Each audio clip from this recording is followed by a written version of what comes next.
bagaimana sih positioning partai buruh dibanding kemudian partai buruh di negara lain gitu. Karena kalau bicara negara lain kan mereka dengan terang-terangan oke, sosialisme, marxisme gitu ya. Ketika kita udah mau ngajak katakanlah warga gitu ya, pas udah ngomong terus ditanya, udah nggak usah banyak cincong, lu punya duit berapa? Mau hidup seperti apa dengan uang 10.000 sekarang ini, apalagi di Jakarta gitu? Udah gila apa kayak gitu. Kita pengen bahwasanya aktivitas kita itu dibiayai oleh masyarakat. Karena kita tahu kalau kita nggak bikin relasi dengan masyarakat, nggak ada yang bisa mengontrol kita. Gimana lah kita mau ngomong agraria tapi di belakang kita ada pengusaha gitu ya kan? Udah pasti agenda kita bakal dibajak. Jadi kalau ditanya tentang copres-capres, nggak ada capres yang pengen kita pilih gitu kan? Secara posisinya Kompolnas ya, karena tiga-tiganya itu sudah.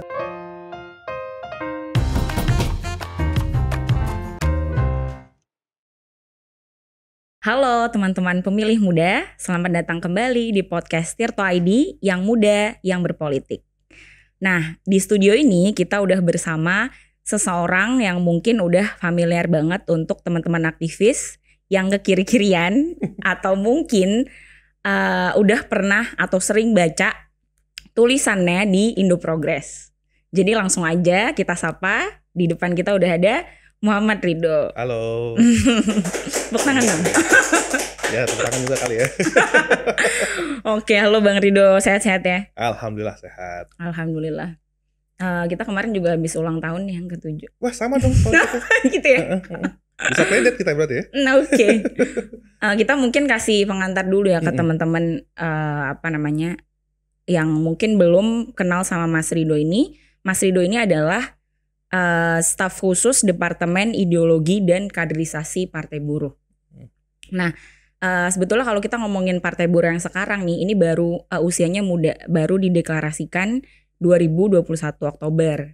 Nah, tapi sebetulnya kalau kita ngomongin soal sejarah panjang Partai Buruh itu sebenarnya udah lumayan panjang sekali ya, kayak jatuh bangun dan gonta-ganti nama gitu ya. Dan sejak reformasi sebetulnya belum ada partai dari kalangan buruh yang tembus gitu ya. Udah. Tembus ke DPR gitu. Oh, DPR belum ya. Iya kan? Pemilu baru. Iya, tembus pemilu gitu. Daripada kita penasaran, langsung aja kita ngobrol-ngobrol sama Mas Ridho. Ini sebenarnya kayak pertanyaan mungkin bisa dimulai dari ini nih, suatu yang kayak sangat kalau soal rapat nih Mas Ridho. Rapat nih, apakah tiap rapat tuh kita di teman-teman memulai dengan nyanyian-nyanyian internasional? Jadi sebenarnya enggak ya. Oke. Tapi mungkin kalau pertemuan besar gitu kita misalkan habis rapat besar atau konferensi untuk bahas sesuatu itu harus. Oke. Karena internasional ini sering kali dianggap sebagai lagu yang diasosiasikan dengan posisi politik tertentu gitu. Padahal sebenarnya enggak, dia adalah lagu gerakan buruh sebenarnya. Gerakan buruh itu bisa dari kanan sampai kiri gitu. Dan kalau kita tahu di Indonesia justru internasionalnya yang terjemahin kan Ki Hajar Dewantoro ya. Gitu. Jadi itu buat kita adalah ekspresi dari gerakan buruh secara umum gitu.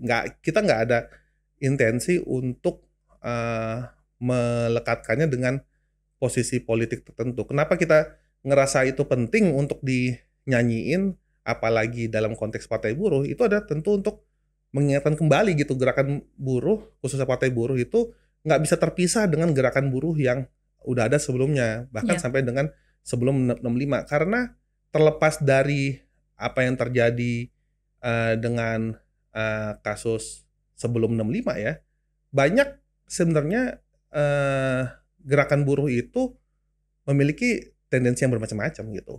Nah, ya itu yang sebenarnya tujuan kita. Kita pengen menempatkan kembali partai buruh dalam sungai sejarah gerakan buruh, bukan cuma di Indonesia tapi internasional gitu. Makanya kita menganggap penting internasionalnya sebagai bagian dari tradisi partai buruh. Gitu. Pakai versi Ki Hajar Dewantara berarti? Banyak versi sih ya, cuman saya nggak tahu. Tapi kayaknya bukan deh. Itu kayaknya versi yang diimprove lagi setelah tahun 98. Cuman itu perlu saya cek lagi. Tapi seingat saya versi Ki Hajar Dewantara itu ada beberapa liriknya yang berbeda gitu dengan apa yang kita nyanyiin. Tapi entar saya cek lagi sih.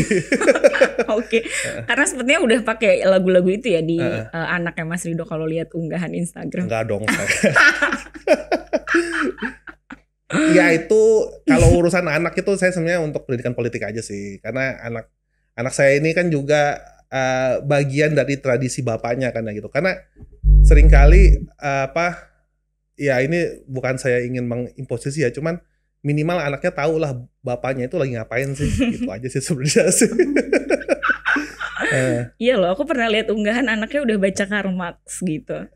Iya, itu kan ilmu, masa kita Iya, mau batasin ilmu ya kan? Iya betul. Kita, ini justru mau memuji loh, udah gitu. diajarkan. Iya, alhamdulillah lah.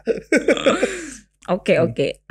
Selanjutnya nih Mas, ini mungkin kayaknya apa ya, terdengar basic dan mungkin retoris ya, tapi mungkin kayak perlu diajukan. Sebetulnya apa sih urgensi dari lahirnya Partai Buruh gitu? Pertama-tama ya, urgensi munculnya Partai Buruh tentu adalah Undang-Undang Cipta Kerja gitu ya, yang merupakan hasil dari evolusi Undang-Undang Omnibus Law yang dilawan banyak elemen dari gerakan rakyat tahun 2020 gitu. Yang buat kita itu adalah ekspresi atau manifestasi dari pada bagaimana negara ini secara secara terang-terangan gitu menempatkan dirinya bukan cuma berbeda tapi diametral dengan kepentingan rakyat pekerja secara keseluruhan gitu. Karena bisa dibilang dengan adanya undang-undang ini kepentingan rakyat pekerja banyak yang dimundurkan kembali gitu. Hak-hak yang sudah diperjuangkan setelah reformasi itu banyak secara arbitrer dikurangi atau bahkan dihilangkan gitu. Dan disitulah menjadi problem dari Partai Buruh. Partai Buruh lahir atas nama itu gitu. Tapi yang kemudian kita harus lebih luas dalam melihat intervensi Partai Buruh dalam konteks sekarang tentu adalah problem kesejahteraan rakyat Indonesia secara keseluruhan gitu. Karena kita ngelihat kita hidup di negara yang digadang-gadang sebagai negara yang berpotensi menjadi negara besar gitu ya, dengan seringkali berada di belakang Cina dan India, lalu kemudian menjadi kekuatan besar di Asia Pasifik dan lain-lain. Tapi secara umum, secara real ya, masyarakat populasinya itu banyak yang jauh dari harapan-harapan itu gitu. Kita menemukan pada begitu mudah terjadinya outsourcing di sini, begitu mudah orang kerja kontrak gitu, begitu mudah orang-orang nggak memiliki kepastian kesejahteraan. Nggak ada orang Indonesia yang sekarang ini dengan kecuali temenan sultan ya atau temenan orang kaya ya, itu bisa punya kepastian mendapat rumah layak. Hal-hal seperti itu kan menunjukkan bahwa sebenarnya ada problem dengan ekonomi Indonesia yang sebenarnya nggak memiliki orientasi yang jelas terhadap kesejahteraan umum rakyat Indonesia itu sendiri. Padahal kayak saya nggak mau klise gitu, tapi kita bisa periksa gitu di undang-undang kita itu kan salah satu tanggung jawab negara gitu. Mandat negara ini berdiri bukan karena pengen jadi negara besar pertama-tama kan, tapi justru untuk menyejahterakan masyarakatnya gitu. Jadi buat saya sih omong kosong gitu kalau kita mau jadi negara besar dengan berbagai macam semua harapan-harapan yang dimunculin di media-media arus utama gitu, tapi kita nggak bisa menjamin secara konsisten gitu kepastian orang untuk bisa makan 3 kali sehari di sini gitu. Nggak ada kepastian bahwa setelah mereka lulus bisa dapat pekerjaan yang layak.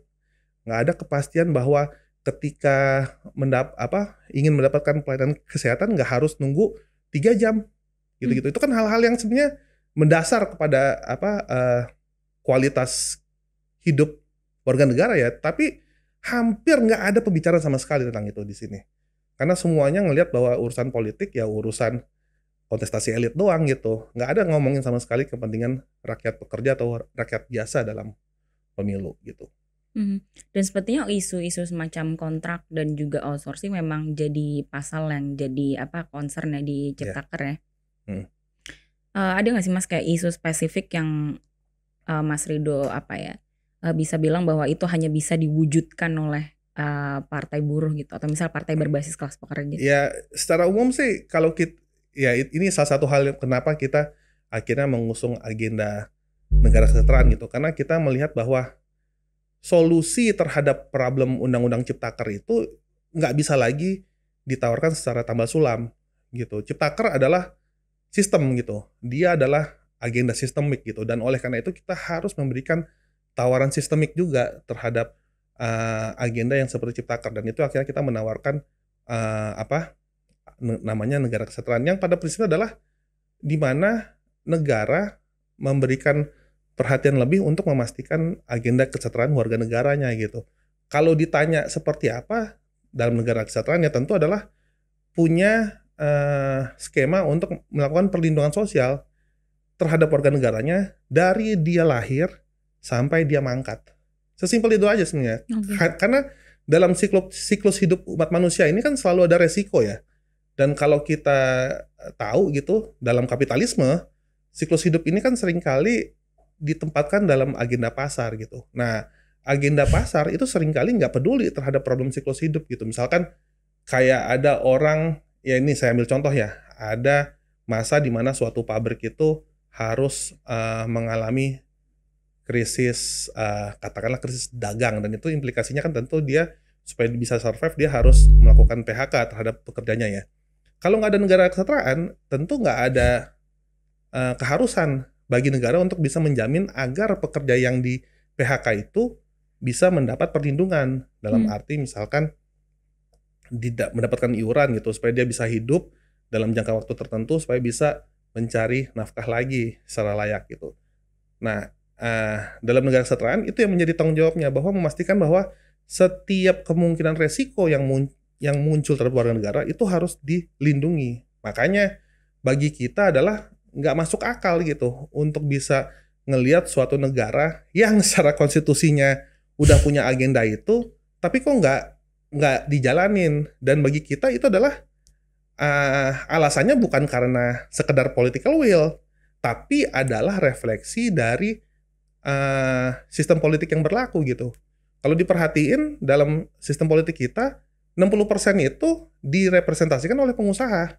Ya. Jadi kita bisa bayangkan gitu, kalau misalkan sistem politik yang representasi dominannya adalah pengusaha, ya tentu nggak ada kepentingan bagi dia untuk bisa melindungi kelas pekerja gitu. Karena kan posisi pengusaha dengan kelas pekerja kepentingannya nggak sama gitu kan. Dan oleh karena itu bagi kita penting adanya perubahan pola representasi. Nggak bisa lagi representasi negara itu hanya didominasi oleh kalangan pengusaha. Dia udah mulai harus diisi oleh kalangan miskin kota, kalangan buruh, kalangan nelayan, kalangan petani, yang mana mereka semua kepentingannya ya sekedar untuk bisa hidup layak dan sejahtera di negara mereka sendiri gitu. Iya, perlu mewarnai ya. Bukan perlu, harus justru. Kalau enggak, ya hidup kita akan begini terus, terlunta-lunta di negeri sendiri, dan akhirnya kita nggak punya harapan untuk hidup. Saya ngeliat kalau nggak salah Tirto ya yang bukan, So China Post gitu ya, yang dia cerita tentang ada tren eksodus tenaga kerja muda dari Indonesia ke Singapura. Oh iya. Ya kan? Karena mereka menganggap bahwa kesempatan hidup di Singapura lebih baik daripada di Indonesia. Ya walaupun bisa dikatakan angkanya nggak terlalu besar ya, masih sekitar, saya lihat datanya tuh 4.000 orang aja itu untuk tahun ini. Tapi kan itu menunjukkan satu tendensi gitu, bahwasanya banyak warga negara Indonesia itu udah nggak yakin sama negaranya sendiri untuk bisa menjamin kesejahteraan mereka gitu. Ini kalau saya pakai kampanye saya udah gila gitu ya kan. Udah gila kita ngebiarin orang-orang yang mendapat pendidikan yang kita anggap penting untuk pembangunan negara ini, tapi kita nggak bisa memastikan bahwa mereka mau untuk secara volunteer ya berkontribusi dalam sistem sosial yang berlaku di Indonesia ini, hanya karena nggak ada jaminan mereka ketika sudah berkontribusi bisa hidup layak di sini. Itu kan sesuatu yang buat saya nggak masuk akal secara ini sederhananya, secara amanat konstitusi, karena konstitusi kita justru harus memastikan bahwa mereka ini mendapat jaminan kesejahteraan gitu kan. Itu yang mau didorong sih sebenarnya. Jadi abis ini hashtagnya adalah we are the working class sama udah gila. Udah gila. Iya, maunya begitu sih. Oke, nah aku rasa tadi mungkin juga cukup relate ya Mas dengan ideologi yang dibawa oleh Partai Buruh. Dan kalau misalnya kita mensarikan dari webnya gitu kan, sebenarnya Partai Buruh menyatakan bahwa ideologinya adalah Pancasila, terutama sila kedua dan sila kelima gitu ya. Nah sebetulnya bagaimana sih positioning Partai Buruh dibanding kemudian Partai Buruh di negara lain gitu? Karena kalau bicara negara lain kan mereka dengan terang-terangan sosialisme, marxisme gitu ya. Ini juga pertanyaan yang sering kali ditanya khususnya dari kalangan ilmuwan politik ke saya gitu. Bukankah Partai Buruh ini ideologinya kiri karena problemnya adalah Indonesia ini adalah negara yang bisa dikatakan politiknya nggak 100% dibentuk oleh agenda ideologi kan, gitu. Karena itu kita bisa menemukan acak kadutnya posisi ideologi gitu. Kayak Demokrat nyebut diri mereka sebagai nasionalis religius, si PDIP bisa nyebutnya sebagai nasionalis, tapi ya religius juga. Makanya semuanya ini bisa dibilang ideologinya sama gitu. Tapi begini, kalau menurut saya yang penting pertama kali ini bukan tentang ideologi, ini tentang program gitu. Karena saya ini, kalau teman-teman tahu ada nama seorang revolusioner dari Guinea Bissau namanya Amilcar Cabral gitu. Dia bilang orang itu tertarik sama kita itu bukan tentang ideologi, tapi apakah programnya bisa memperbaiki kualitas kehidupan mereka gitu. Kalau kita bilang ini kiri, kanan, atas, bawah, tengah, belakang, nggak bakal pernah beres karena urusan pertama kali adalah bukan tentang gagasan apa yang benar, tapi program politik apa yang bisa menyasar langsung problem konkret masyarakat luas gitu. Jadi kalau saya mau dibilang posisinya kiri, tengah, terserah lah segitu lah itu ya gitu. Tapi yang jelas adalah program yang mau diperjuangin adalah ini gitu. Mau nyebut posisi ideologi ini bakwan atau apa, saya terima-terima aja gitu. Yang penting adalah programnya ini dan kita perjuangin program ini karena bagi kita program 13 program perjuangan itu yang pada dasar adalah fondasi dari agenda welfare state kita, ya bisa menyentuh ke semua elemen masyarakat. Karena elemen masyarakat mau dia Islam, Kristen, orang Arab, orang Betawi atau siapapun ya punya problem yang sama. Problem kesejahteraan yang mana nggak ada jaminan dari negara karena negaranya sudah menyerahkan ekonominya pada sistem pasar, membiarkan politiknya untuk disandra oleh kekuatan elit oligarki. Itu yang pengen kita challenge sebenarnya. Iya. Jadi yang penting adalah programnya gitu ya. Pertama kali. Iya. Gitu. Nah, ketika kita bicara buruh dan pekerja gitu, Mas, sebetulnya kan banyak yang mereka juga tergabung ke aliansi, tergabung ke federasi gitu. Nah, dan seringkali mungkin enggak sejalan dengan garis perjuangannya Partai Buruh gitu misalnya. Kondisi gimana? Ketika kita bicara kondisi yang semacam itu, nah di Partai Buruh sendiri tuh buruh mana sih sebetulnya yang ditargetkan gitu? Ya makanya itu kita nama tagline-nya we are the working class gitu. Mereka yang bekerja adalah target konstituen kita gitu. Nah kalau problem dari perbedaan posisi, preferensi dan lain-lain, menurut saya itu adalah pertanyaan yang harus dijawab gitu. Itu bukan sesuatu yang sifatnya inherent dalam gerakan buruh. Walaupun kita tahu bahwa gerakan buruh itu beragam, tapi sebenarnya secara kepentingan ekonomi politik mereka satu gitu. Mereka sama-sama punya kepentingan akan kesejahteraan gitu loh. Nggak ada, saya ketemu pekerja gitu, nggak ada yang bilang bahwa mereka nggak mau ada upah yang tinggi buat mereka. Mereka nggak mau adanya jaminan akan kehidupan mereka yang difasilitasi oleh negara gitu. Tapi problemnya adalah kita juga menghadapi dinamika yang menyejarah gitu. Seringkali hubungan antar organisasi serikat, organisasi buruh itu emang nggak rukun gitu. Bisa dibilang gerakan buruh itu bukan a big one happy family gitu. Banyak ributnya juga di dalam gitu loh. Tapi bukan berarti itu menjadi hambatan buat kita untuk mendorong agenda-agenda bersama. Jika mereka nggak bisa ketemu dengan kita di dalam partai, ya nggak ada masalah, tapi kita bisa bertemu mereka dalam program-program tertentu gitu kan, dan itu bisa dibicarakan tingkatan aliansi, tingkatan aksi dan lain-lain gitu. Tapi intinya adalah jangan sampai perbedaan posisi yang ada sekarang ini menghambat kita untuk nggak berbicara satu dengan yang lain gitu. Karena masalahnya adalah elit oligarki itu walaupun mereka kesannya sering berantem, ya sering gampang juga untuk rukun gitu kan. Nah, kalau kita nggak punya tingkat apa ya, adaptabilitas yang sama gitu seperti elit dalam rangka untuk mencari persamaan dibandingkan memperkuat perbedaan, ya kita nggak akan bisa kemana-mana selain akan seperti ini terus gitu. Jadi saya pikir itu adalah pertanyaan yang hanya bisa dijawab lewat praktek gitu. Bukan sesuatu yang bisa kita tentukan sedari awal. Tapi yang jelas bagi saya semenjak posisi ekonomi politik buruh itu pada dasarnya sama aja, terbuka peluang untuk bisa menegosiasikan perbedaan posisi itu kok. Oke. Kalau ngomongin one big happy family, aku rasa bukan cuma partai buruh ya, nggak bisa semua seperti itu. Semua memang seperti itu gitu. Iya. Nah, kalau misalnya tadi kan juga mungkin udah disinggung sedikit nih Mas, apa namanya sejak dulu kan sebenarnya belum pernah ada yang lolos ke parlemen gitu ya dari partai buruh. Menurut Mas Rido sendiri kayak itu tuh apa sih penyebabnya dan apakah ada kemungkinan nih sekarang gitu? Seperti apa maksudnya kayak kemungkinan untuk kemudian bisa melolos? Kalau analisa ini kebetulan karena saya juga kandidat doktoral ilmu politik ya, jadi mungkin saya mohon maaf agak songong gitu mohon izin gitu ya, mohon izin songong sedikit gitu ya. Cuman gini, kalau saya lihat sih emang ada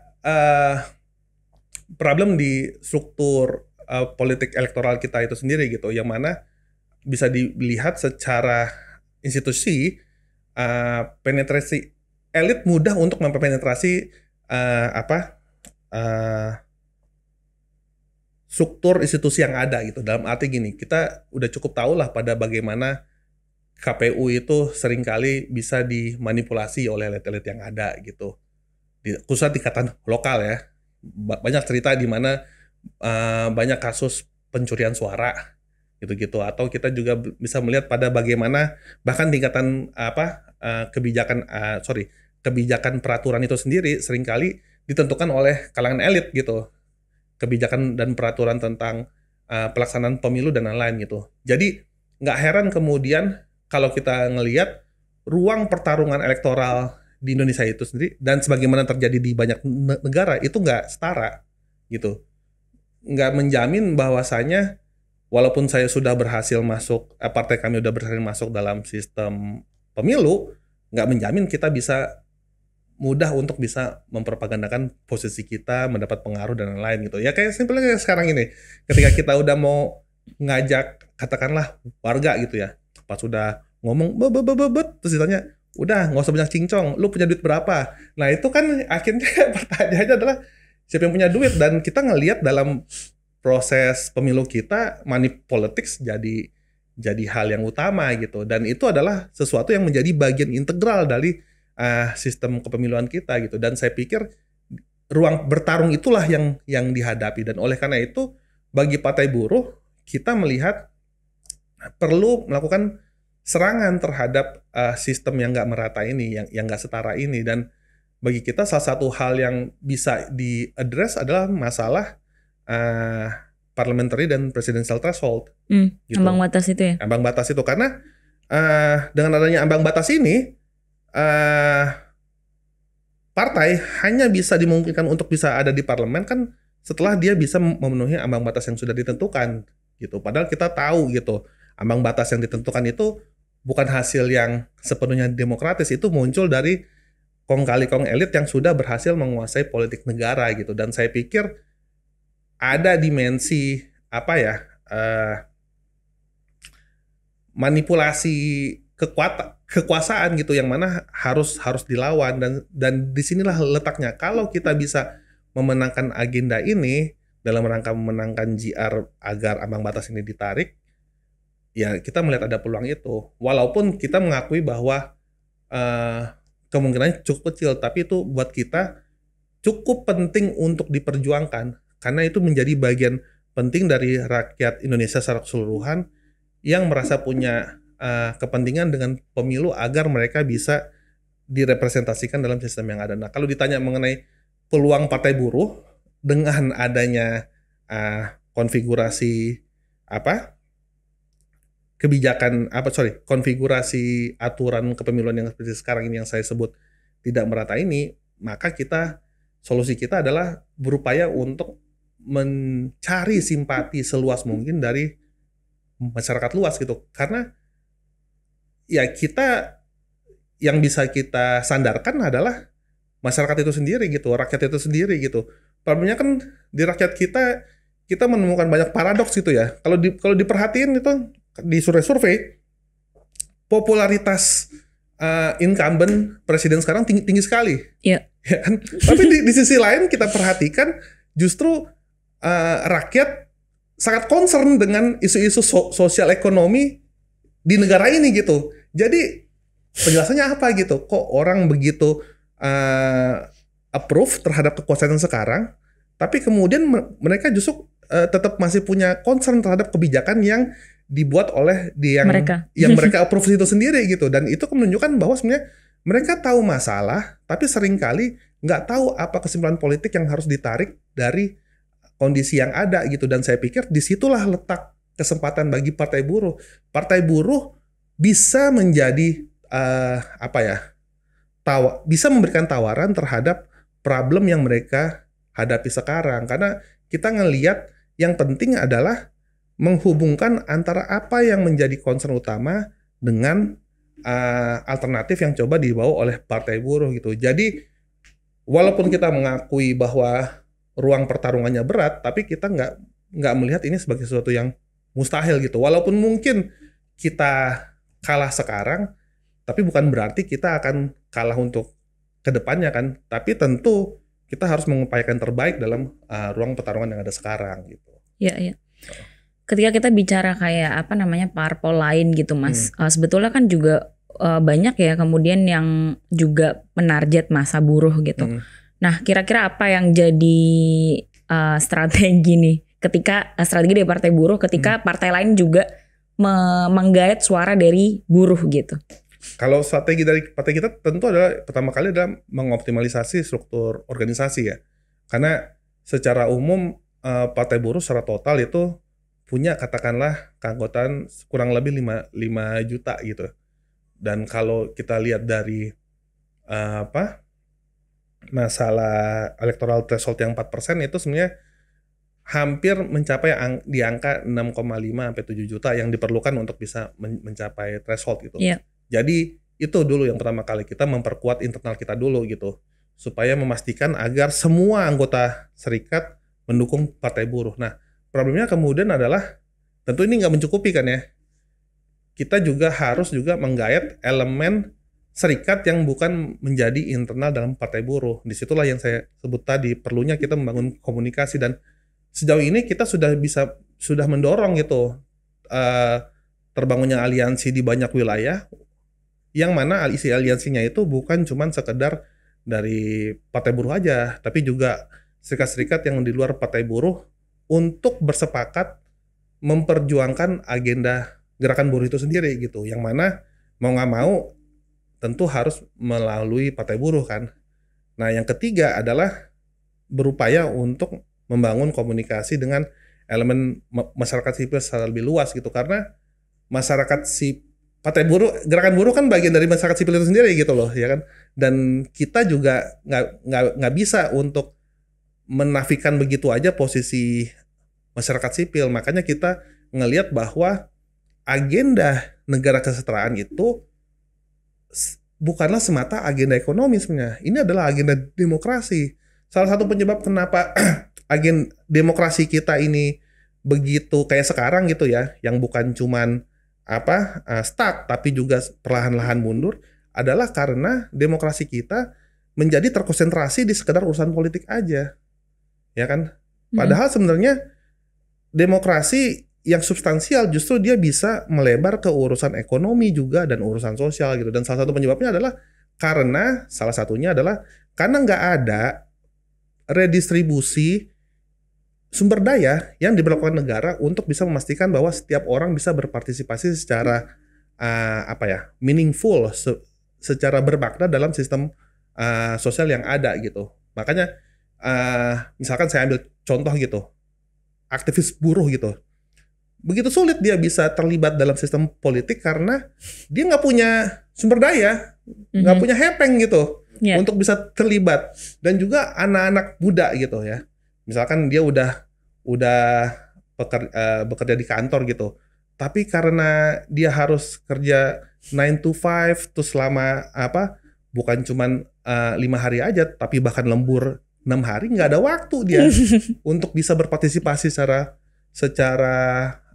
bermakna di dalam ruang politik yang ada gitu. Dan itu yang akhirnya membuat kenapa yang bisa berpartisipasi dan akhirnya menentukan sistem yang ada adalah yang mereka punya duit gitu. Dan itu yang berlaku sekarang gitu kan. Nah, dengan adanya negara kesejahteraan kan kita bisa menjamin bahwa sebenarnya ketika upah pekerja naik, dia setidaknya punya sumber daya yang bisa dipakai untuk kemudian memungkinkan dia berpartisipasi gitu loh. Dan anak muda itu misalkan dia dapat kepastian upah, kepastian jaminan, dia nggak perlu khawatir lagi untuk kerja lembur, tinggal terlibat aja dalam aktivitas sosial yang ada gitu. Makanya sekarang ini nggak heran ya, anak muda sekarang begitu kritis tapi nggak tahu gimana mereka harus mengkanalisasi kekritisan mereka gitu. Dan saya pikir disitulah pentingnya ada promosi negara kesejahteraan. Karena dia bisa memberikan skema sistematis mengenai keresahan-keresahan mereka supaya mereka nanti menjadi lebih berdaya ke depannya gitu. Ya, itu sebenarnya sejalan juga sih Mas dengan temuan riset kami kemarin ya, kayak bahwa sebenarnya anak-anak muda gitu, pemilih muda tuh enggan berpolitik, enggan terlibat dalam politik praktis tuh memang karena dana sebetulnya. Maksudnya kan ya memang kita juga tahu lah beberapa orang yang di DPR sekarang yang masih muda juga kekayaan di LHKPN-nya berapa gitu kan. Iya kan gitu.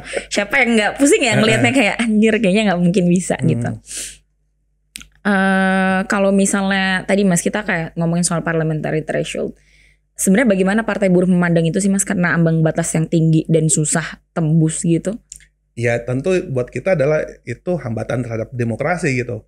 Karena itu akhirnya memaksa semua kontestan untuk tunduk dalam rezim pembatasan itu gitu. Padahal kita tahu demokrasi justru memberikan ruang sebesar mungkin bagi kemungkinan partisipasi, namanya juga demokrasi gitu kan, demos gitu kan, rakyat. Seharusnya dia nggak berlaku terbatas bagi segelintir orang aja gitu. Dan kalau kita mau ngomongin politik real pemilu kan, udah jelas yang diuntungkan adalah mereka yang sudah punya infrastruktur, yang sudah punya sumber daya yang diuntungkan dengan itu. Jadi bagi kami sih itu sebenarnya adalah semacam pelanggaran HAM gitu loh. Pelanggaran HAM yang mana bukan sekedar HAM itu dalam urusan yang biasa kita lihat ya, tapi juga urusan berpolitik gitu. HAM itu kan salah satu elemennya kan hak-hak sipil politik ya, dan bagi saya sih itu adalah pelanggaran karena dia menghambat secara sistematis upaya masyarakat untuk bisa masuk ke dalam parlemen dan akhirnya ikut mempengaruhi proses politik gitu. Ya, kita bisa bilang berarti ya kalau sebenarnya secara regulasi pun tidak pro partai kecil gitu ya. Ya, bukan tentang partai kecil, tentang rakyat kecil. Tapi ya iya sih ya. Bukan, partisipasi. Kalau urusannya dengan partai buruh sih, ya itu hal yang harus kita hadapi. Cuman kalau kita kasih kerangka yang lebih besar, ini bukan tentang kita, ini bukan tentang kita partai buruh, tapi tentang rakyat Indonesia yang mana sudah punya kepentingan politik, tapi dihambat upayanya untuk bisa terlibat partisipasi karena kebijakan itu gitu. Iya sih, iya betul. Mungkin bisa minum dulu. Minum dulu ya.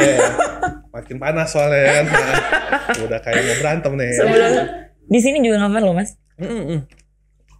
Iya. Udah mau berantem.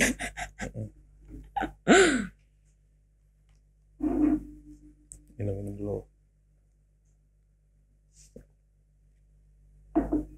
Dari tadi sebenarnya Mas Ridho udah minum. Nah oke, lanjut lagi. Sekarang kita mungkin beralih ngomongin soal terminologi ya, karena dari tadi kita juga ngomongin soal buruh, partai buruh kayak gitu. Sebenarnya kan kita tahu juga Mas kalau buruh itu sendiri tuh kayak sering mendapat cap yang kurang enak gitu ya, kayak dianggap yang bikin macet ketika aksi, kayak gitu-gitu. Terlalu anarkis juga mungkin, terus terlalu banyak menuntut juga. Nah, sebenarnya yang jadi fakta lucunya juga hal-hal kayak gitu datang dari sesama buruh gitu kan, ya kan. Cuman mereka tidak mendefinisikan diri sebagai itu gitu. Karena apa ya? Mungkin Mas Ridho juga bisa menanggapi bagaimana kemudian istilah ini kayak mengalami penyempitan dan juga apa ya, peorasi bahkan gitu. Nah, apakah itu juga kemudian jadi apa ya, penyebab melempemnya gerakan buruh menurut Mas Ridho? Iya, itu salah satu penyebab gitu. Tapi kita perlu memeriksa lebih dalam gitu, kenapa itu bisa terjadi. Kalau menurut saya sih salah satu penyebabnya adalah karena organisasi buruh masih belum memiliki posisi dominan di masyarakat gitu. Jadi kalau kita perhatiin ya kayak di negara-negara maju gitu, justru mereka yang berkerah putih, ya kayak sekarang teman-teman perhatiin ya, ada strike di Hollywood itu ya, kebanyakan adalah aktor dan juga penulis skrip, dia mengidentifikasi diri mereka sebagai pekerja, gitu kan. Justru yang mana kalau di sini mungkin kita anggap karena urusannya kerja-kerja non manual hanya di kantor dan lain-lain akan dianggap sebagai bukan pekerja. Tapi itu sebenarnya menunjukkan perbedaan karakteristik organisasi pekerja di sana gitu. Pekerja di Amerika cenderung berhasil untuk bisa memenangkan gagasan tentang pekerja bukan sekedar pekerja manual. Nah, kalau di Indonesia problemnya adalah nggak seperti itu, karena bukan cuma nggak berhasil tapi juga ada warisan sejarah. Kita harus ingat 65 itu meluluh lantakan semua, bukan cuman gerakan tapi organisasi buruh di sana, dan itu akhirnya berpengaruh pada bagaimana gagasan tentang pekerja itu direproduksi. Dan sayangnya ketika reformasi, reproduksi itu tetap bertahan gitu, dan akhirnya kita masih diperkenalkan dengan gagasan ada karyawan, pekerja, buruh yang sebenarnya secara substansial mereka sama aja gitu, tapi dianggap penting untuk diperhatikan karena mereka punya peranan ekonomi yang berbeda, padahal sebenarnya sama aja gitu. Dan disinilah pentingnya sekali lagi Partai Buruh gitu, karena agenda negara kesejahteraan sebenarnya upaya untuk bisa reorganisasi organisasi kelas pekerja gitu, yang tadinya sangat tercerai-berai, didorong untuk lebih koheren, lebih unified. Karena salah satu faktor yang bisa memastikan keberhasilan agenda negara kesejahteraan adalah kalau serikatnya kuat. Kalau diperhatiin ya kayak negara-negara Skandinavia ya, kayak Denmark, Swedia, Finlandia, Islandia dan lain-lain, itu komposisi serikat di dalam masyarakatnya itu bisa sampai 40-60% gitu. Nah, dalam konteks Indonesia, kalau kita mau membangun negara kesejahteraan, implikasinya kan kita harus bisa melakukan masifikasi ya, pembangunan serikat sebenarnya, supaya nanti setiap orang yang bekerja itu memiliki kemampuan yang sama untuk bisa menegosiasikan kepentingannya dengan pemberi kerja gitu. Nah, akhirnya di sana kalau kita menemukan masifikasi, terbuka kemungkinan bagi identifikasi orang nggak lagi melihat mereka sebagai, kalau mereka bekerja nggak lagi melihat diri mereka sebagai bukan pekerja, tapi menjadi bagian dari pekerja gitu. Jadi sedikit banyak agenda negara kesejahteraan berupaya untuk mengatasi dilema identitas ini, yang selama ini selalu diperdebatkan bahwa pekerja kerah putih itu bukan pekerja karena mereka dianggap kelas menengah ya kan. Tapi buat kita enggak, mereka bagian dari pekerja karena mereka memiliki posisi kerentanan yang sama di hadapan pemberi kerja, dan oleh karena itu mereka harus dilindungi bukan hanya lewat skema negara tapi juga lewat skema serikat gitu. Dan saya pikir kalau misalkan negara kesejahteraan ini berdiri, dilema yang seperti dibilang tadi bisa teratasi, karena semua orang pada akhirnya kalau dia udah bekerja masuk ke suatu perusahaan akan mengidentifikasi mereka, ya saya pekerja, bahkan bisa dibilang ya saya buruh gitu, yang nggak ada bedanya dengan mereka yang bekerja di pabrik gitu. Gitu. Ya, jadi sebenarnya dari yang bekerja di pertanian sampai yang karyawan-karyawan SCBD itu sebutannya buruh ya guys. Secara prinsip begitu, cuman kita juga nggak bisa menafikan bahwa ekspresi yang bilang bahwa mereka bukan pekerja itu bukan ekspresi yang real, itu real juga, dan kita harus mengadres itu sebenarnya. Jadi kalau kita nggak bisa menjawab itu lewat mendorong mereka untuk berserikat, kita akan tetap menemukan bahwa mereka akan menyebut diri mereka sebagai bukan pekerja sebenarnya. Iya. Iya, kita tidak bisa melepaskan konteks sejarah tadi ya, aku pikir. Terus kalau misalnya era yang sekarang nih Mas, bagaimana sih Mas Ridho melihat kayak gerakan buruh? Apakah masih ada upaya untuk dimatikan? Tentu masih ya. Tentu. Makanya kalau dilihat dari Undang-Undang Cipta Kerja kan sebenarnya bukan tentang problem mereka hendak menghajar kelas pekerja aja, tapi kapasitas kolektif kelas pekerja juga hendak dihajar gitu, karena nggak ada lagi kemungkinan bagi kelas pekerja untuk bisa muncul sebagai kekuatan kolektif.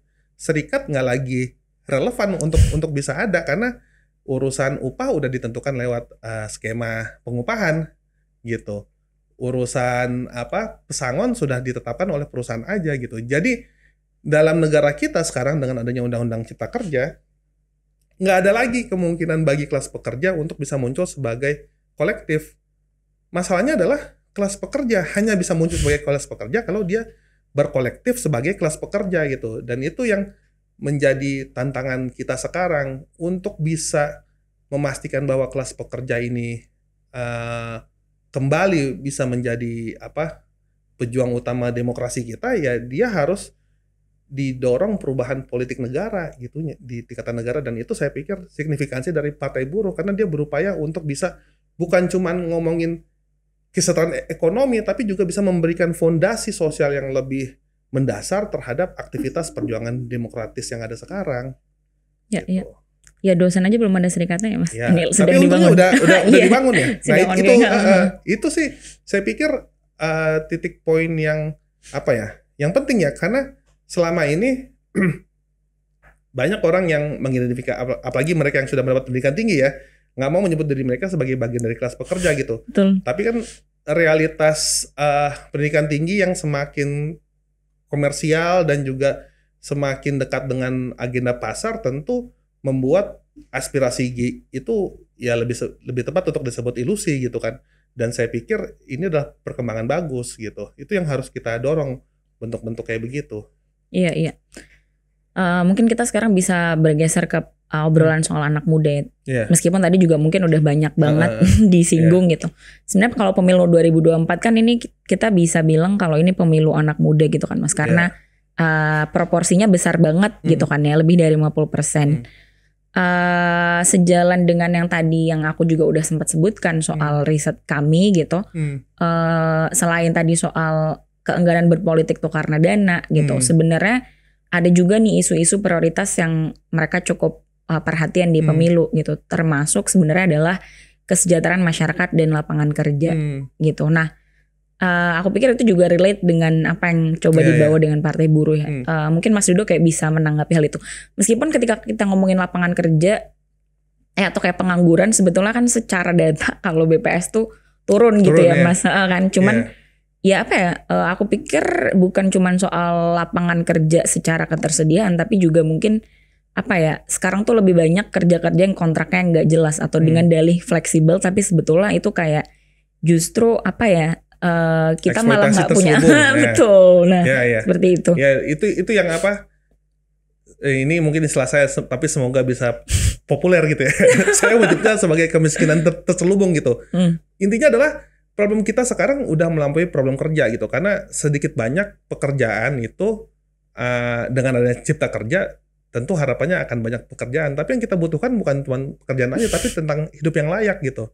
Banyak pekerjaan yang diberikan itu seringkali nggak bisa menjamin pekerjanya untuk hidup yang layak, hidup yang sejahtera gitu.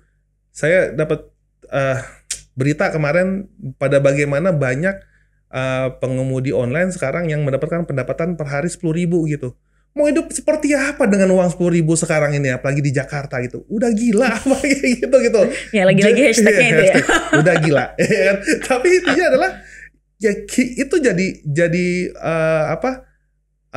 suatu yang sangat umum di masyarakat kita, dan hanya karena susah cari kerja, maka itu dianggap sebagai kelumrahan gitu. Padahal bagi saya adalah negara memiliki tanggung jawab gitu. Negara bukan hanya bertanggung jawab untuk bisa memastikan bahwa pekerjaan itu ada, tapi dia juga harus menjamin bahwa pekerjaan itu layak bagi pekerja itu sendiri gitu.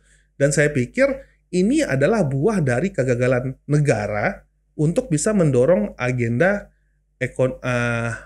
agenda ekonomi yang mana pekerjaannya itu layak bagi masyarakatnya. Dan salah satu halnya adalah ini adalah kegagalan dari industrialisasi di Indonesia gitu. Bisa dilihat dari struktur tenaga kerja Indonesia sendiri yang mana 60% itu didominasi oleh pekerja informal. Iya, gitu. betul. Kalau kita mau negara yang maju dan juga memiliki tingkat pekerjaan yang relatif layak, maka kita harus mendorong negara yang tingkat industrialnya tinggi gitu. Nggak bisa informal employment itu menjadi dominan gitu. Dan ini membutuhkan bukan cuman ada political will, tapi juga investasi publik oleh negara. Kalau diperhatiin ya, teman-teman lihat dari data yang ada sekarang, kalau kita ngomongin tentang investasi industrialisasi ya, salah satu modalnya kan human capital, manusia gitu. Kalau kita mau industrialisasi, manusianya harus pintar-pintar kan. Tapi kalau diperhatiin dari struktur pendidikan kita, investasi negara untuk pendidikan itu mayoritas hanya berlaku bagi pendidikan dasar dan menengah. Gitu kan. Sedangkan untuk menengah atas dan juga tinggi itu diserahkan kepada mekanisme pasar gitu. Makanya nggak heran kemudian kita menemukan banyak orang kesulitan untuk berpartisipasi dalam pendidikan tinggi. Gitu kan.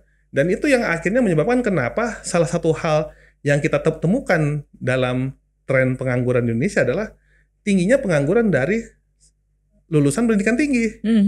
Gitu kan. Dan ketika nggak heran kemudian banyak mereka yang akhirnya dari pendidikan tinggi ketika dapat pekerjaan, ya mereka dapat upah yang nggak layak, nggak dapat kepastian kesejahteraan karena mereka harus berkompetisi secara masif gitu dengan rekan-rekan mereka sendiri gitu. Dan inilah adalah buah dari kegagalan pemerintah dalam mendorong industrialisasi. Dan kalau mau kita ngomongin industrialisasi, investasi publik harus didorong, investasi bahwa orang mudah untuk bisa masuk ke pendidikan tinggi. Makanya yang terakhir ini, ya ini sekali lagi ya, udah gila gitu. Kayak kasus Kartu Indonesia Pintar untuk pendidikan tinggi kan baru ditarik kemarin kan, karena mereka anggap kita mau gotong royong gitu, yang kaya subsidi silang.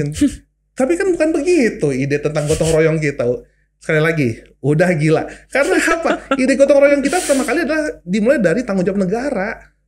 Gitu. Negara itu harus muncul pertama kali untuk bisa memastikan bahwa mereka yang selama ini nggak bisa mengakses pendidikan, tapi karena ada negara di sana, negara bisa memberikan subsidi bagi mereka yang nggak bisa menikmati pendidikan tinggi gitu loh. Dan itu artinya apa? Negara harus bisa mengkonsentrasikan sumber daya untuk bisa memastikan banyak warga negaranya bisa mengakses pendidikan tinggi gitu. Dan itu akhirnya butuh tambahan biaya. Kalau nggak ada pembiayaan ya kita tingkatin pendapatan, dan itu akhirnya apa?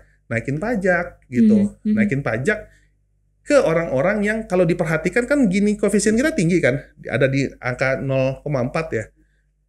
Itu diubah. Mereka yang ada di pucuk kekayaan masyarakat mulai harus pajakin secara agresif, karena itu yang menjadi dasar bagi negara punya sumber daya untuk bisa diredistribusikan supaya semua orang bisa menikmati pendidikan tinggi gitu. Dan ketika banyak orang mendapat pendidikan tinggi, pool of talent-nya kan jadi meningkat kan.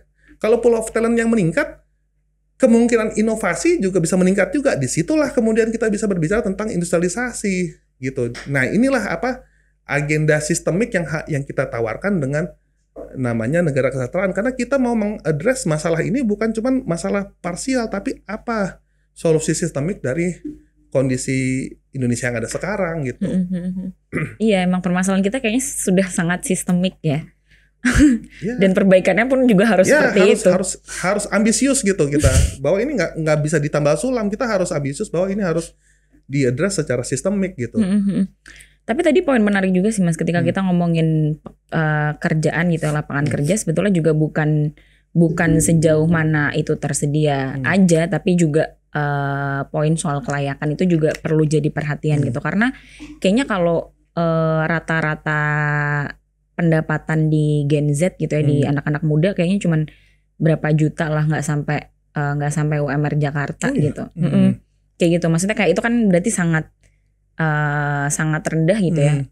Terus apa namanya, kalau misalnya lihat juga kayaknya Aliansi Buruh juga mendorong kenaikan UMP gitu ya tahun depan, karena kita ada perubahan status jadi apa, middle upper country. Apakah itu juga jadi apa ya materi kampanye gitu dari Partai Buruh, ataukah sebenarnya karena ketika kita ngomongin UMP kan sebenarnya banyak juga wacana-wacana semacam nanti bakal PHK dan lain-lain kayak gitu. Iya, ini juga ya, ini karena problem politik kita didominasi oleh pengusaha, nggak heran kemudian gagasan yang berkembang di masyarakat itu adalah gagasan yang didominasi oleh pengusaha itu sendiri gitu. Karena kalau diperhatiin justru UMP yang tinggi itu kan sebenarnya daya belinya tinggi gitu. Dan kalau kita lihat dalam konteks sekarang gitu ya, di mana ada konflik geopolitik, dinamika perang dan lain-lain, justru kita nggak bisa lagi tergantung sama konsumsi di luar kan. Kita harus memastikan ada konsumsi di dalam kan. Kalau kita mau mempertahankan industri tertentu, karena kita nggak bisa tergantung sama yang di luar, tentu tergantung pada tingkat konsumsi di dalam gitu. UMP yang tinggi berarti adalah tingkat konsumsi di dalam itu tinggi gitu. Kita justru bisa menjadi buffer bagi kemungkinan industri untuk tetap bertahan karena ada kepastian serapan konsumsi dari masyarakat kita sendiri gitu. Justru argumen bahwa upah tinggi itu akan menyebabkan PHK. Ya, PHK itu sama sekali nggak berdasar dalam konteks sekarang. Karena justru di mana-mana setiap negara berupaya untuk memperkuat ekonomi domestiknya sendiri. Gitu. Oleh karena itu, kalau mungkin ada perusahaan yang bangkrut sekarang, justru karena ketidakmampuan dia untuk bisa mengelola ekonomi secara efisien gitu. Tapi nggak ada hubungannya dengan daya beli masyarakat, nggak ada hubungannya dengan upah. Karena kalau upahnya tinggi tentu daya belinya terjaga. Kalau daya beli terjaga justru ada kemungkinan ekspansi dari perusahaan itu sendiri kan. Misalkan saya pengusaha cireng gitu ya, saya pastikan pekerja saya upahnya pengusaha cireng, tapi saya melihat bahwa calon konsumen saya upahnya tinggi-tinggi, tentu mereka akan beli cireng saya secara lebih tinggi dibanding sebelumnya kan. Dan akhirnya kalau saya dapat pendapatan lebih, saya bisa berekspansi dan akhirnya saya bisa membuat pertumbuhan lapangan pekerjaan itu sendiri dan akhirnya bisa merekrut banyak tambahan pekerja gitu. Jadi nggak serta-merta gitu bahwasanya upah tinggi akan selalu membuat suatu negara tidak kompetitif gitu. Bagi saya itu adalah urusan politik gitu. Sejauh mana negara itu bisa mengelola sumber daya di dalam untuk memastikan bahwa mereka bisa bertahan dalam tantangan modern yang ada sekarang itu. Jadi saya sih salah satu yang skeptis dengan anggapan bahwa UMP tinggi maka perusahaan akan bangkrut gitu. Iya. Gitu loh. Kalau secara internal Partai Buruh sendiri Mas, soal mencapai model kampanye gitu, apakah mengandalkan iuran anggota atau sebenarnya membuka peluang-peluang kapital? Iuran salah satu hal yang kita upayakan itu. Karena saya kebetulan ada di Dapil 2 Jakarta ya, jadi itu Jakarta Selatan, Pusat, dan Luar Negeri. Kayak saya di Dapil Jakarta Selatan, kami mengandalkan iuran gitu untuk beroperasi, walaupun kita tahu nggak banyak gitu ya. Tapi yang pengen juga kita dorong adalah partisipasi publik gitu. Kita pengen bahwasanya aktivitas kita itu dibiayai oleh masyarakat. Karena kita tahu kalau kita nggak bikin relasi dengan masyarakat, nggak ada yang bisa mengontrol kita. Karena kan uang itu kan adalah menjadi kekuatan juga kan sebenarnya. Iya. Kenapa kemudian banyak bohir bisa mengontrol politisi ya karena uang gitu. Nah, kalau elemen komponen pembiayaan kita banyak dari masyarakat, justru itu menjadi keuntungan bagi masyarakat karena dia punya kendali terhadap partai buruh gitu. Kan salah satu menjadi kritik kan adalah banyak partai itu nggak bisa dikendalikan oleh masyarakat karena dianggap hanya menjadi instrumen bagi perpanjangan tangan elit organisasi itu sendiri kan. Nah, tapi dengan kenyataan bahwa kita semua kere, ya kan, ya kita akhirnya ngelihat justru kendali dari masyarakat adalah keuntungan buat kita, dan disitulah pentingnya kita untuk didanai oleh masyarakat gitu. Jadi itu menjawab juga ke pertanyaan terakhir kan, kita nggak bisa, kita nggak mau untuk urusan didanai oleh bohir gitu, karena kita nggak punya kendali program nanti. Misalkan saya mau ngomongin ini nih, mau ngomongin negara kesejahteraan, tapi saya dibiayai oleh katakanlah teman saya yang adalah pengusaha batubara gitu. Sedangkan salah satu agenda negara kesejahteraan kan reforma agraria gitu. Gimana lah kita mau ngomong reforma agraria tapi di belakang kita ada pengusaha gitu ya kan? Udah pasti agenda kita bakal dibajak di sana. Akhirnya jadi apa? Reforma udah apa tuh ya kan? Tapi yang pasti bukan reforma agraria di sana. Jadi ya buat kita secara politik nggak masuk akal aja gitu kalau kita mau ngedorong perubahan yang fundamental tapi kita menyikapi urusan pembiayaan ini secara pragmatis gitu loh.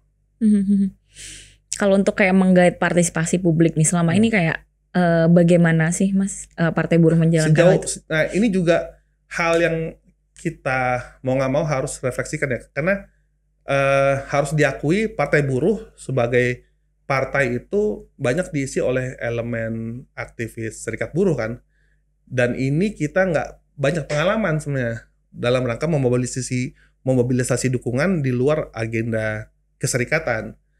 Untuk pertama kalinya kita menghadapi kenyataan ini, dan yang kita ketahui sekarang adalah ya memobilisasi di tingkatan akar rumput sebenarnya. Kita bikin yang namanya Posko Orange untuk memastikan bahwa ada ruang pengaduan bagi masyarakat kalau dia menghadapi isu-isu publik gitu kayak BPJS, masalah PHK, kekerasan seksual dan lain-lain. Kita berikan ruang itu di mana mereka akhirnya bisa mengadu, dan kita mempersiapkan diri untuk mengadvokasi isu-isu mereka supaya mereka bisa diselesaikan masalahnya gitu. Tapi ya sejauh itu aja. Yang kita butuhkan adalah kampanye lebih masif gitu, lebih masif yang bisa bukan cuma menyentuh akar rumput tapi juga sampai ke opini publik gitu. Dan untuk ini mungkin bisa dikatakan masih belum ada jawaban yang clear di kita, karena ya ini keterbatasan kita secara sumber daya, pengalaman dan lain-lain. Tapi kita yakin salah satu hal yang ini bisa dijawab kalau kita berhasil untuk memobilisasi secara masif di bawah untuk bisa mendukung agenda kita gitu. Jadi sementara ini yang bisa dilakukan adalah orang seperti saya gitu gerilya kemana-mana gitu, ke media gitu. Makanya saya samperin Tirto gitu untuk minta tolong, ayo dong dikasih dong ini gitu. Akhirnya kebuka juga kan gitu. Tapi intinya seperti itu sih, kita harus secara lebih kreatif melihat ruang gitu ya. Kalau memang ruang di opini publik ini masih belum terlalu terbuka, maka yang diperlukan adalah strategi yang lebih matang gitu. Minimal adalah mencari celah-celah, misalkan lewat perkenalan personal dengan media dan lain-lain, itu kan bisa diupayakan gitu ya. Gitu. Tapi kira-kira cukup ya logistiknya kalau mengandalkan partisipasi publik? Apa? Kira-kira cukup? Ya itu semua tergantung dari publik itu sendiri sih. Kalau saya sih salah satu orang yang percaya ya, karena Tuhan tidak akan mengubah suatu kaum kecuali kaum itu mau mengubahnya gitu ya. Jadi kalau ketika masyarakat udah mau terlibat, itu bisa menjadi solusi kita gitu. Problemnya kan kemudian keterlibatan masyarakat ini sangat tergantung momentum ya. Salah satunya adalah sekarang ini kan belum masuk masa kampanye kan. Iya.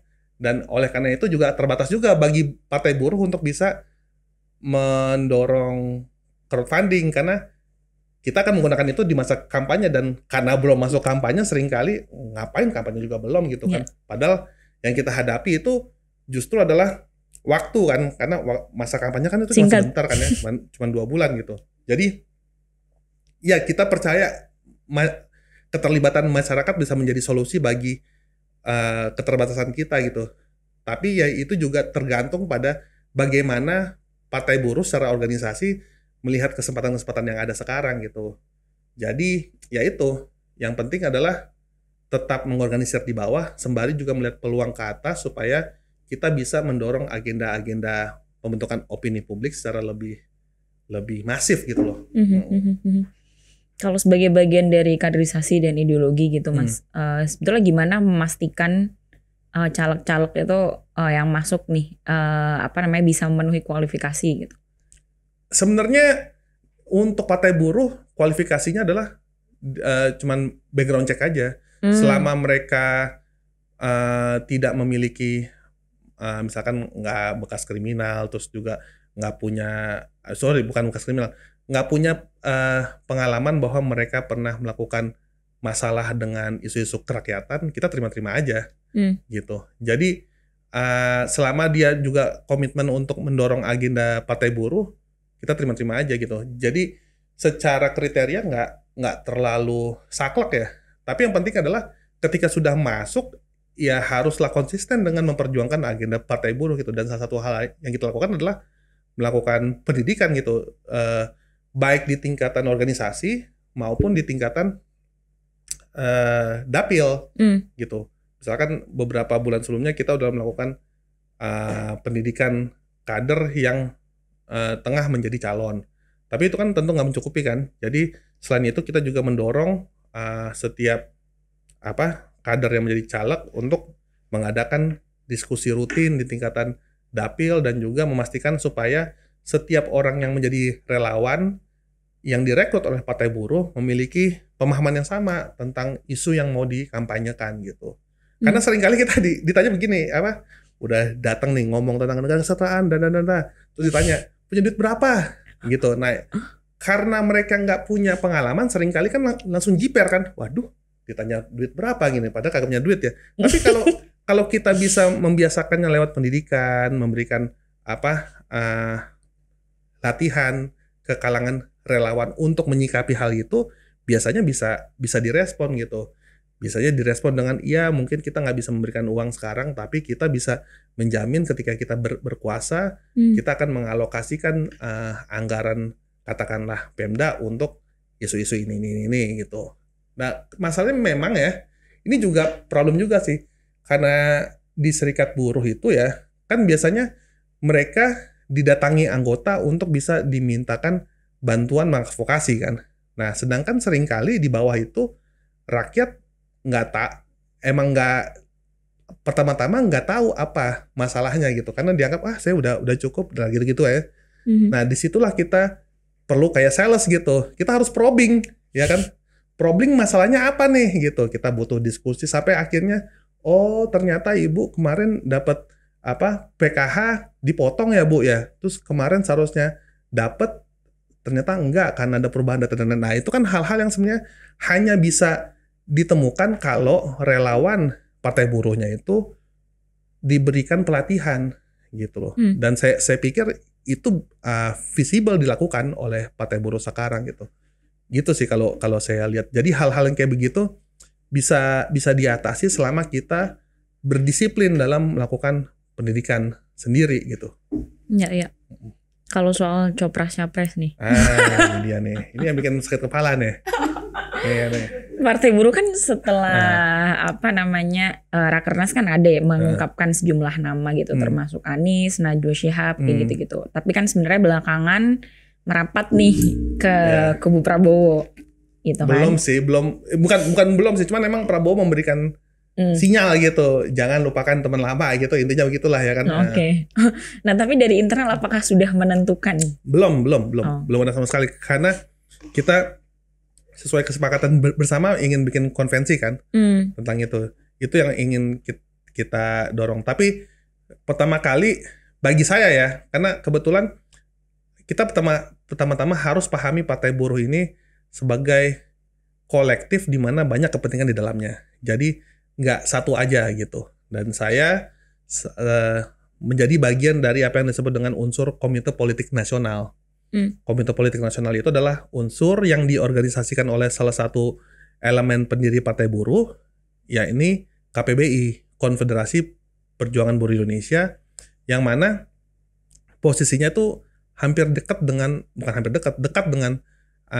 kelompok masyarakat sipil gitu. Kita pengen agenda kita konsisten lah dengan garis perjuangan masyarakat sipil gitu.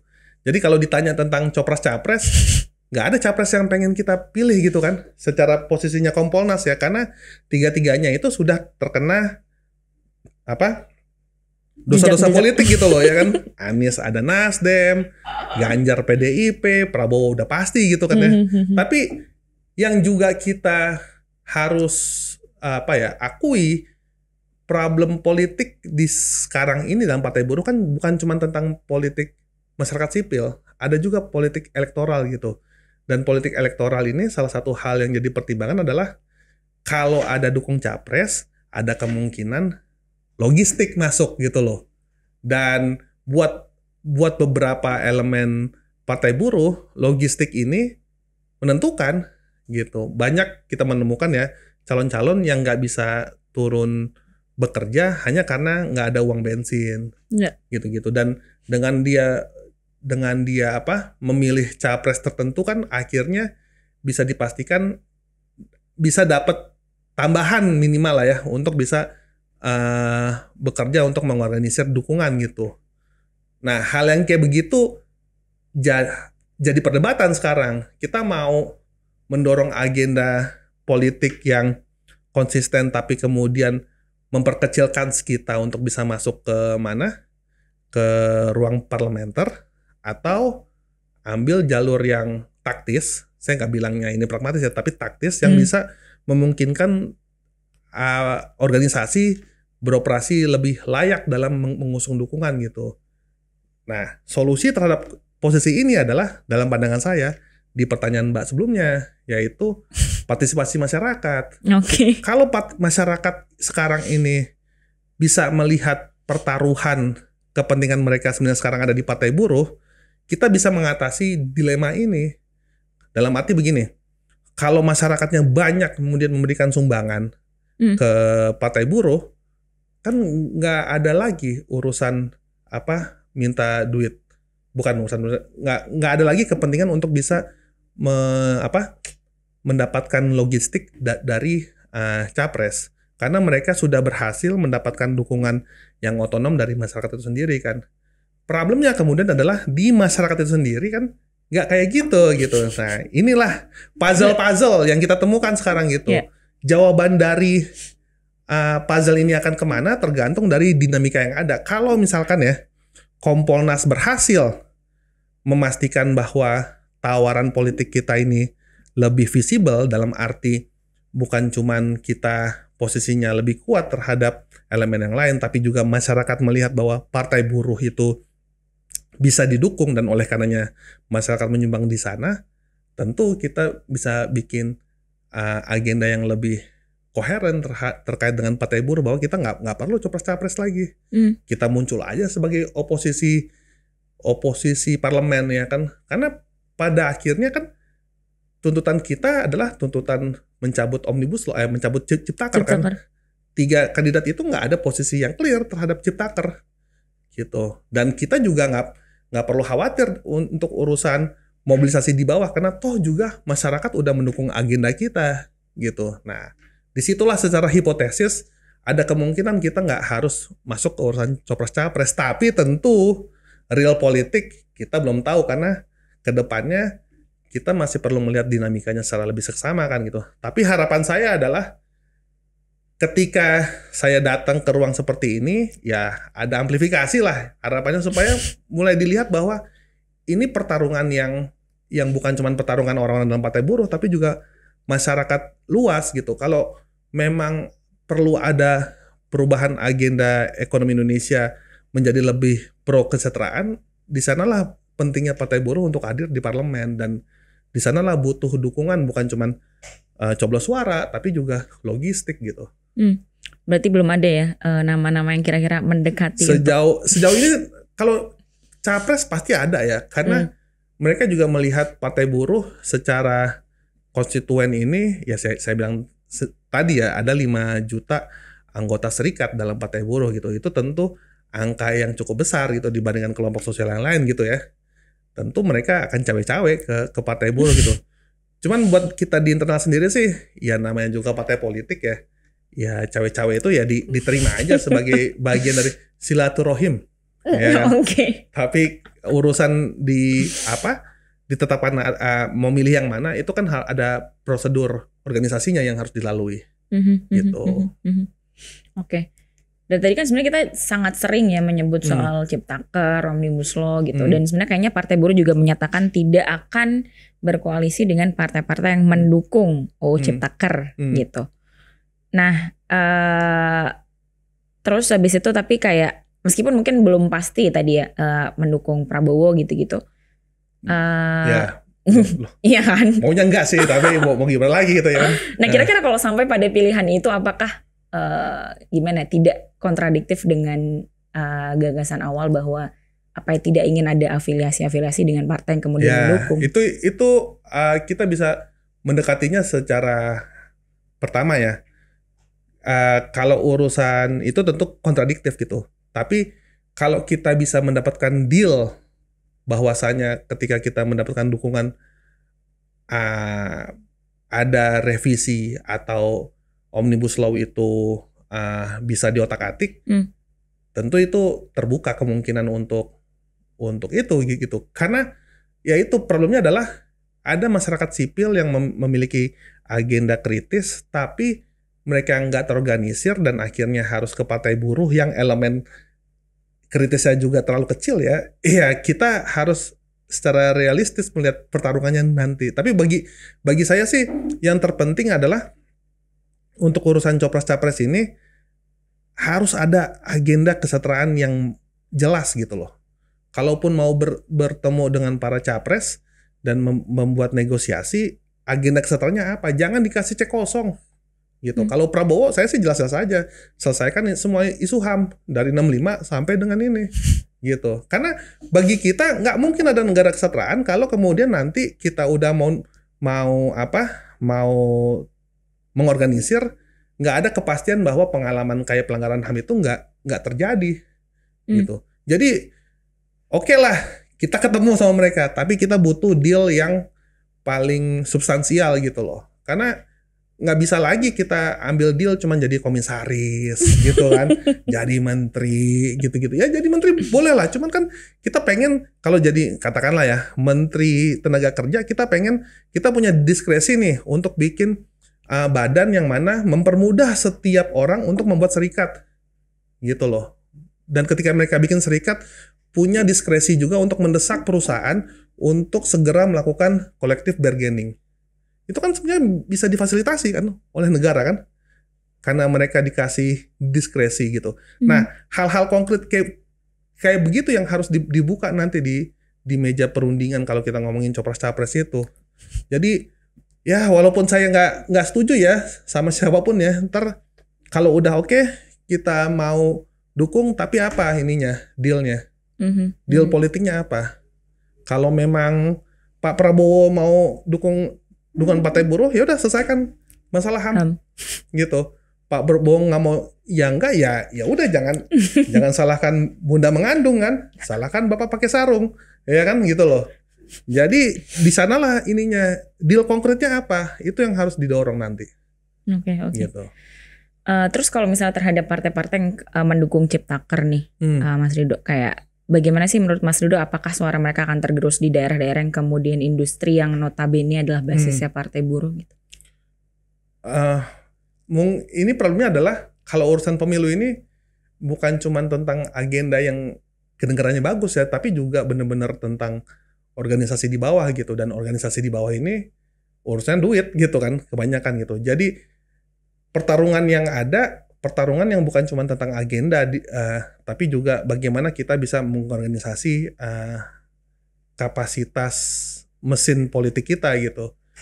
Nah, untuk terkait sama ketergerusan pengaruh dari partai lain, tentu kita akan mengantisipasi dengan memperbanyak sebanyak mungkin konsolidasi tingkatan bawah, perbanyak mungkin pertemuan dengan warga, perbanyak mungkin sosialisasi tentang agenda partai buruh gitu, dan juga memastikan bahwa warga-warga itu juga bukan cuman mendengar tapi juga menjadi bagian dari aktivitas kampanye kita gitu. Jadi sebenarnya nggak ada resep yang apa ya, yang saklek ya, karena itu semua tergantung dengan pada bagaimana Partai Buruh bisa mengorganisir dukungan di tingkatan bawah gitu, yang mana seringkali harus juga bertarung dengan kekuatan real yang namanya uang gitu. Kalau kita bisa mengatasi masalah problem politik uang, saya pikir kita bisa mendapatkan banyak dukungan. Jadi kita beralih ke pertanyaan gampang-gampang. Jadi Mas Ridho kayak milih satu aja nih. Ada 2 pilihan. Yang pertama ada Marx atau Hatta. Marx lah. Oke. Terus boleh saya jelasin nggak kenapa? Sedikit boleh. Saya senang yang kompleks gitu. Oke. ini kesan saya kalau membaca Hatta ya. Problem saya dengan membaca Hatta adalah seringkali dia nggak delve into complexity of power di sana. Ketika dia katakanlah menawarkan gagasan koperasi, dia nggak mengadres problem relasi ekonomi politik struktural yang secara global dan lain-lain gitu. Jadi saya seringkali ngeliat ini mungkin akan membuat banyak pemilih muda kecewa gitu karena mungkin banyak yang fans Hatta. Tapi menurut saya adalah dunia ini susah gitu. Dan seringkali kalau kita mau mendapat jawaban yang nggak harus memuaskan, tapi jawaban yang setidaknya bisa mengadres permasalahan adalah dengan delving into complexity gitu. Jadi Marx lah itu udah juaranya tuh ngomongin complexity tuh. Oke, nggak apa-apa. Anak muda kayaknya banyak juga fansnya Marx. Kedua, Partai Buruh lolos ke DPR atau Istana? DPR lah, itu udah jelas itu. Oke. Terus kembali ke UU Ketenagakerjaan lama atau revisi Ciptaker? Susah ya? Enggak, saya nyebutnya revisi Ciptaker dalam arti revisi fundamental Ciptaker gitu. Karena bagi saya Undang-Undang UK 2003 itu juga banyak PR-nya. Nah, dengan adanya revisi Ciptaker berarti adalah membatalkan UU Ciptaker itu sendiri gitu dengan memberikan kerangka yang lebih komprehensif terhadap perlindungan kelas pekerja dan juga kemungkinan mereka untuk berkolektif gitu. Jadi di UUK itu walaupun dipermungkinkan untuk bikin serikat, tapi nggak menjamin bahwa serikatnya bisa beroperasi secara layak gitu. Makanya dalam UUK itu banyak dibiarkan union busting dan lain-lain gitu loh. Jadi saya pikir revisi UUK dengan tanda kutip ini mendasar gitu. Oke. Berarti UU Ciptaker revisi tapi mendasar gitu. Oke. Ada catatannya ya? Membatalkan gitu loh. Inilah cerminan kompleks yang dia pilih tadi. Terus selanjutnya UMP naik atau harga sembako turun? Sekarang ini saya mau harga sembako turun. Oke. Gitu. Karena UMP naik, harga sembako nggak bisa dikendalikan, nggak ada artinya. Tapi kalau misalkan harga sembako turun, tapi kemudian UMP nggak naik, setidaknya masyarakat masih punya daya beli di sana, gitu. Jadi secara prinsip masyarakat masih bisa hidup layak lah dengan sembako yang turun gitu. Walaupun memang nggak berlimpah ya, gitu loh, gitu. Oke. Terus ini gampang banget, gak usah mikir main bola apa futsal. Main bola lah. Kenapa adalahnya? Enggak, soalnya kalau futsal itu lebih capek. Gitu. Ya kan, apalagi buat pemuda jompo kayak saya ya kan. Ya kan, kalau main bola itu enaknya bisa ibaratnya bisa positioning aja gitu kan. Kalau futsal itu harus gerak muter gitu kayak main basket dan walaupun lapangan kecil ya, tetap aja kalau gerak muter kayak gitu kan tetap bikin lelah gitu. Jadi mendingan main bola karena kita tinggal positioning, ngelihat, yang penting visi gitu. Walaupun nggak tahu juga bener apa enggak ngopernya gitu kan. Oke. Nah ini ada satu lagi nih sebenarnya pertanyaan yang jadi kayak habis gampang terus habis itu agak ini lagi pamungkas lah. Ini agak imajinatif ya. Kalau kita membayangkan suatu hari Partai Buruh udah mencapai posisinya nih, udah bisa masuk gitu ya ke parlemen, bisa menempatkan kadernya ke sebagai kepala daerah gitu. Nah, apakah kira-kira masih bisa mempertahankan komitmennya untuk membela kelas pekerja? Ya haruslah. Nggak ada artinya berkuasa itu, tapi nggak bisa mendorong agenda sebagaimana yang dimauin gitu. Karena ini juga, ini sekali lagi karena saya orang ilmu politik ya, kayak saya suka sotoy dulu gitu ya. Tapi gini, sering kali di ilmu politik kan suka ada bilang tuh apa, adagium dari Lord Acton gitu ya. Power tends to corrupt, absolute power corrupt absolutely gitu. Jadi orang yang berpolitik itu seakan-akan ya hati-hatilah dengan kekuasaan itu. Tapi justru saya mau bilang enggak. Ketika udah berkuasa, gunakanlah kekuasaan itu secara bertanggung jawab gitu. Dorong perubahan dengan kekuasaan itu. Jadi kalaupun sudah bisa berposisi di atas, ya udah harus dibicarakan gimana caranya supaya agenda yang sudah diperjuangkan dari awal itu bisa terrealisasikan gitu. Gunakan kekuasaan sebagai fasilitas. Gunakan itu sebagai alat gitu untuk memastikan bahwa perubahan bisa didorong. Jadi kalau imajinasi saya tentang kekuasaan nanti adalah justru memastikan bahwa kekuasaan bisa dipakai untuk didistribusikan ke warga gitu. Agenda Partai Buruh adalah agenda kelas pekerja yang kebanyakan adalah rakyat kecil. Kalau kita nggak bisa berdayakan rakyat dengan kekuasaan kita, disitulah mungkin Partai Buruh gagal gitu. Tapi kalau kalau bisa Partai Buruh memberdayakan warga, mendorong warga untuk lebih politis, berpartisipasi, dan akhirnya bisa men-shaping politik nasional, ya saya bisa bilang disitulah keberhasilan dari Partai Buruh. Oke. Gitu. Ini pakai hashtag lagi ya, we are the working class, dan sudah gila. Udah gila. Oke. Jadi gitu aja obrolan kita kali ini, Mas Ridho. Ya, thank you. Gimana teman-teman, apakah Partai Buruh ini menarik? Atau mau ngomongin musik, bola, ayo boleh kita ngomongin kalau mau, ya kan? Nanti ya, next ya, ini boleh, ya. Boleh. Nah, atau apa sebenarnya kayak ada statement-statement dari Mas Ridho yang pengen teman-teman kritisi, nah itu silahkan di komen aja. Nah, sampai jumpa di podcast selanjutnya. Yang muda, yang berpolitik. Jangan lupa subscribe YouTube Tirto. Dadah. Oke.